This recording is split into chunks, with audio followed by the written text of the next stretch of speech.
Oke, jadi siang ini gua baru aja kedatangan HP barunya Samsung. Sebenarnya kemarin rencananya mau dikirim kemarin lusa, tapi karena ada halangan baru hari ini dikirim. Dan ini HP-nya benar-benar gres banget. Jadi baru ada sekitar ya 10 menit lah gitu, belum diapa-apain. Jadi gua langsung inisiatif bikin videonya.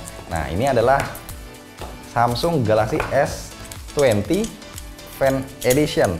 Nah, kalau dilihat dari boxnya ini udah beda banget ya, beda sendiri dibanding yang lain. Karena seingat gua untuk flagshipnya Samsung itu rata-rata boxnya warnanya gelap gitu. Nah, terakhir kali gua juga unboxing Note 20 series itu warnanya gelap. Yang ini warnanya terang, putih, dan di kardusnya sebenarnya kalau diperhatiin tuh ada icon-iconnya nih. Ada kayak lambang orang, lampu, anak bayi, ada lambang kamera dan lain-lain. Kalau untuk di belakangnya nggak ada speknya, itu ada di sini. Ini ada speknya, keterangannya RAM 8, storage 128 GB. Untuk varian warnanya Cloud Navy. Gue sebenarnya pengen yang warna merah, tapi gue nggak dapat info itu apakah masuk sini atau enggak. Tapi warna apapun nggak terlalu masalah ya. Di kotak ini kita dapat panduan singkat, kertasnya, terus ada SIM ejector, dan ternyata untuk tahun ini ya semua seri flagship Samsung nggak ada casing bawaan. Kalau untuk chargernya kayak warna putih, kita dapat dayanya, oke ntar gue hitung-hitung dulu ya, ntar langsung ada tulisannya. Ini kertas kotak kosong dan kabelnya warna putih, USB to USB-C. Oke, itu aja isi yang ada di paket penjualan. Jadi nggak ada earphone, nggak ada case tambahan. Nah, sekarang untuk handphonenya, biarin ya sebenarnya. Untuk handphonenya warna navy blue. Ini warnanya cakep sih, karena gua memang lagi suka warna yang gelap, dan ini matte ya, nggak mengkilat. Jadi enak nih, nggak gampang kotor, kena sidik jari. Kalau kita ngomongin soal build quality-nya, karena ini handphone harganya kalau nggak salah 10 juta ya, 999.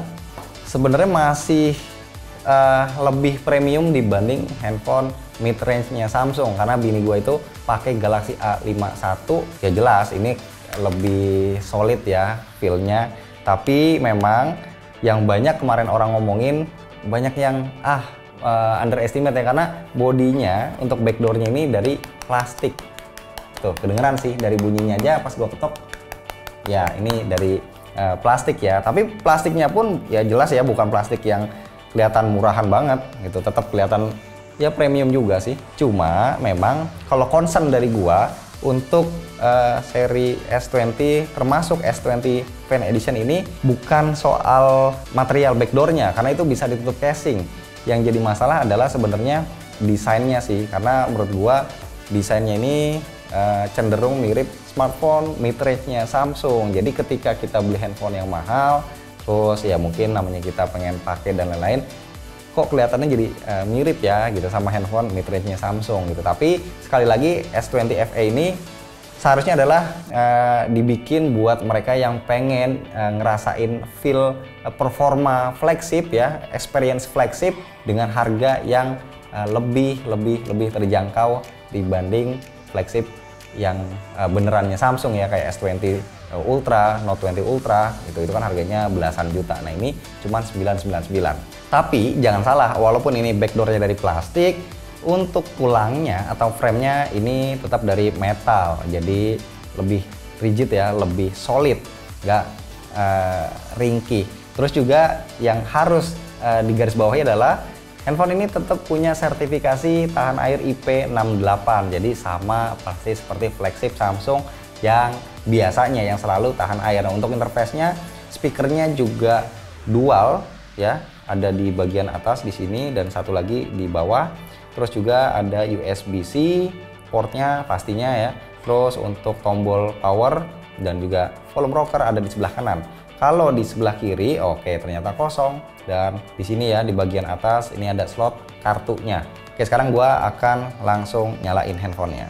Nah, sambil kita nunggu nyalain handphonenya, tadi pas gua pencet tombol powernya itu berasa vibrate-nya walaupun cuma sedikit ya, tapi gue ngerasain vibrate-nya roman-romannya sih, kayaknya ini empuk, lembut banget. Jadi khas handphone flagship ya, vibrate-nya. Oke, ini masih ya memulai Android. Dan untuk layarnya, nah ini yang sebenarnya agak bingung ya, karena gini, di bagian depan ada punch hole, di tengah ukurannya kecil, tapi gua bingung kenapa punch hole-nya ini ada ringnya gitu, ada list pinggirannya ya. Ini gue baru pertama kali ngeliat. Jadi ketika kondisi handphone mati atau layarnya mati, ini kelihatan ringnya kayak gini ya. Beda kalau misalkan kita bandingin dengan yang ini ya, ini nggak terlalu kelihatan banget gitu, punch hole yang biasanya ya gitu. Tapi sedangkan kalau ada ringnya itu jadi lebih kelihatan saat layarnya mati. Oke, nanti gue akan coba cari tahu, atau mungkin kalian kalau tahu kenapa alasannya bisa kasih tahu gue ya di kolom komentar. Oke, sambil gue nyalain tadi ya, kita akan setup dulu, mungkin nanti bisa di skip. Nah sekarang gue udah selesai setup, gue juga udah set fingerprintnya under display. Oh ya, untuk layarnya ini ukurannya 6,5 inci, ukuran yang menurut gue pas ya untuk tangan, mayoritas tangan orang Indonesia ya, terutama untuk cowok. Untuk fingerprintnya, karena ini pakai Super AMOLED, udah under display, dan feel-nya gue ngerasain nggak terlalu jauh beda. Jadi mirip-mirip lah, sama cepetnya dengan yang ada di Note 20 Ultra yang biasa gue pakai.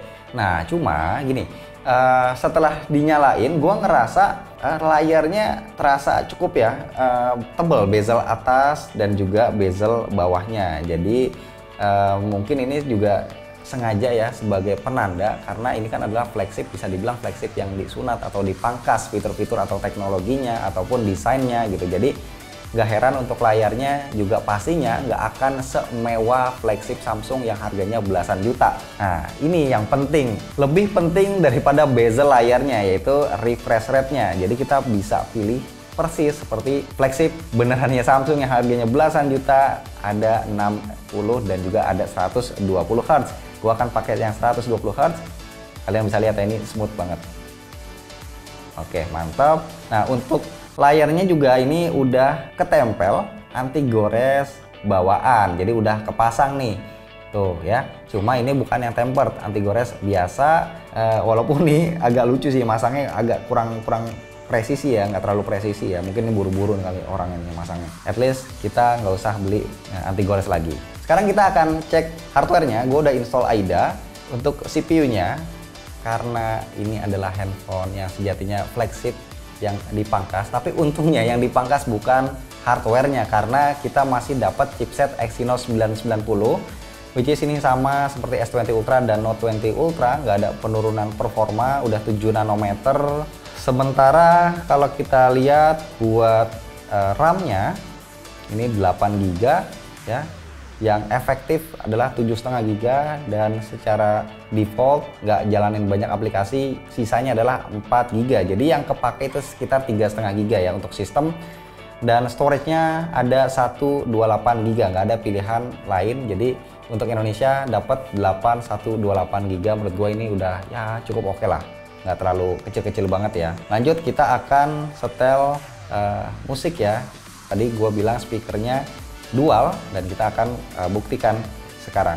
Oke, kita setel videonya aja deh, nggak usah musik deh, yang penting ada suaranya. Oke, ini gua akan tutup ya speaker bawah, suaranya masih kenceng. Oke, jadi benar seperti yang gua bilang di awal, untuk speakernya yang satu ada di bagian earpiece di sini, dan satu lagi ada di bawah. Jadi ini fix dual speakernya, stereo. Oke, mantap. Jadi buat multimedia ini udah enak, dan suaranya juga ini paling kencang sih ya. Menurut gua oke lah. Suaranya enak ya buat nonton film. Yang penting nggak di tempat yang terlalu rame.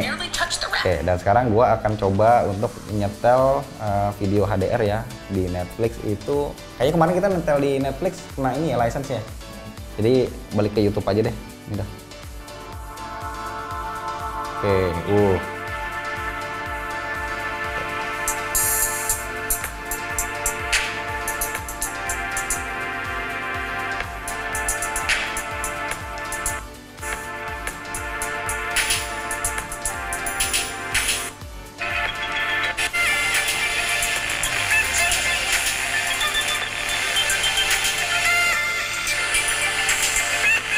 Jadi sebenarnya kalau dari tampilan visual dan juga dari audio, ini gua nggak punya keluhan ya, bener-bener enak.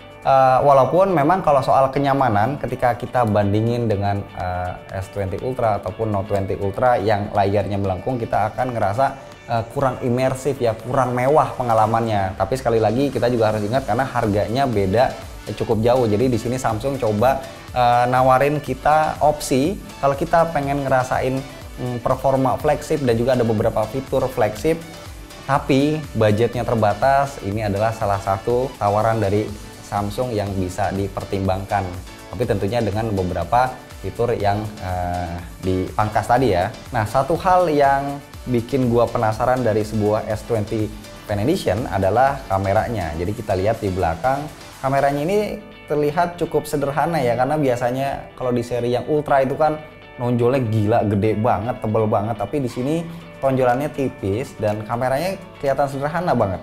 Nggak ada tulisan apa-apa.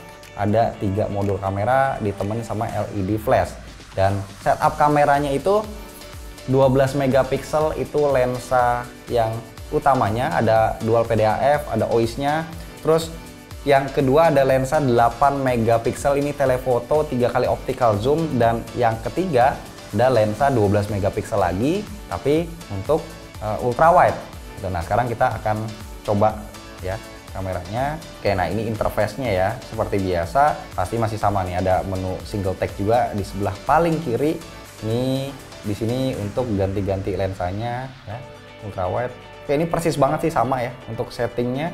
Oke, sama semua sih bisa dibilang. Kalau untuk perekaman video ada mode Pro Video yang bisa ngerekam up to 4K 60 fps. Mantep. Kalau video biasa ini juga sama ya, bisa 4K 60 fps. Untuk kamera depan, nah di sini ada 32 megapiksel single. Opsinya gini ya, sama ya, bisa ya sedikit ngedeketin, sedikit ngejauhin. Dan untuk perekaman video kamera depan, kita lihat bisa up to 4K 60 fps. Oke, ini good job Samsung. Nanti kita akan tes di bawah ya. Oke, gua akan coba moto dulu deh sekali aja. Kita akan lihat seberapa bagus kualitasnya. Scene optimizer-nya gue nyalain. Ya, ini dia fotonya, kalian nilai sendiri.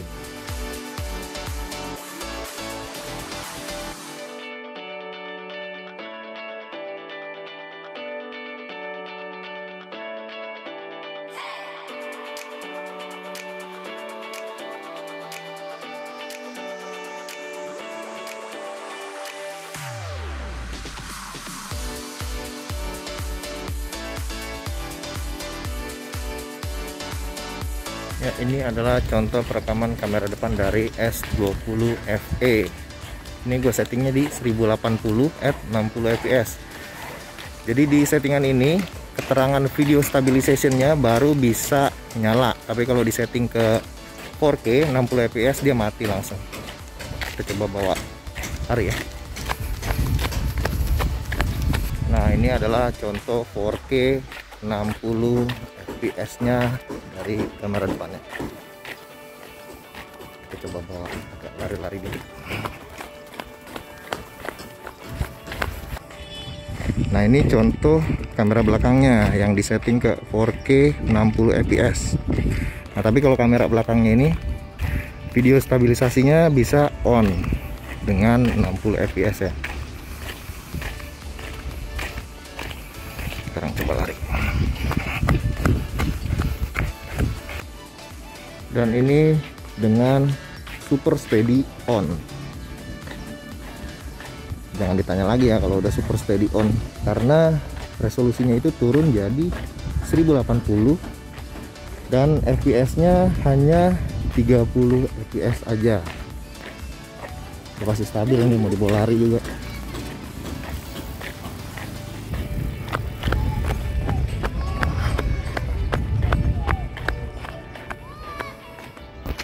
Oke, gue baru aja nyobain bentar, tapi gue ya mungkin bisa ngasih early conclusion ya. Jadi kesimpulan awal gue untuk sebuah S20 FE ini, menurut gue ini adalah handphone yang menarik dan worth it buat dibeli. Kenapa? Karena di zaman yang lagi serba terbatas, serba susah sekarang ya, kondisi pandemi kayak sekarang gini, banyak orang yang tadinya punya budget tinggi untuk beli sebuah handphone tapi terpaksa harus menurunkan budgetnya, dan itu juga kejadian sih sebenarnya sama gua dan mungkin kalian juga. Jadi ini adalah opsi yang menarik. Kenapa? Karena kita bisa dapetin performa dan sebagian feel flagship tapi dengan harga yang jauh lebih terjangkau. Contohnya gini, kita bisa dapetin chipset flagship di sini Exynos 990. Kalau di luar itu dapatnya Snapdragon 865 ini ya, itu 5G, tapi nggak masalah. Exynos 990 juga udah oke.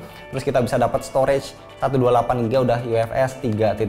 Terus kita bisa dapat handphone dengan vibrate yang empuk banget, khas flagship.